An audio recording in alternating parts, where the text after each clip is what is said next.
tignan mo itong mga kamoteng ito. Tignan mo gano'n sila kadami.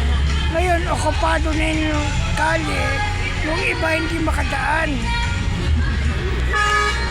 Ito nyo, inoccupy nila lahat kasi kaya dito masikip.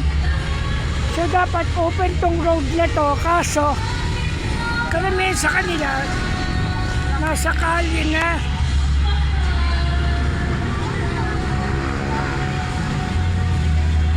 Ayan o, nasa kalye silang lahat, kaya yung daan sumisikip dahil sa kanila.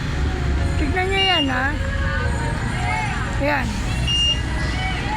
Ayan o, hindi na sila makapag-merge o kasi kalat na. Tignan mo tong e-bike na to. Ayan. E-bike, bawal na sa kali yan. Bawal na sila. Pero makulit pa rin.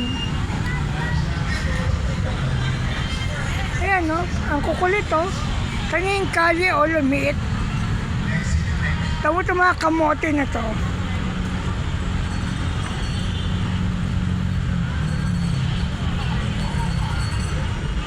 Tama, pati barangay Pasaway. Tama to oh, salubong na oh. Oh. Ayan oh. Lahat yan Pasaway. Makikita niyo yan oh.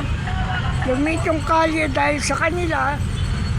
Ayan o, kaliwat kanan, pati ambulansya, andi dito na sa way. Yan o, may dumarating pa o. Ito nyo o, kaliwat kanan, ito mga pasaway na to. Yan o, mga pasaway o. Ito pa isa. Ayan. Kita niya pinalit nila yung kalye. Ayan. Pa isa.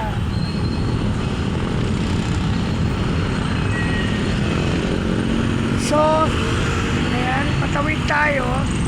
E-bike. Yan yung kanina.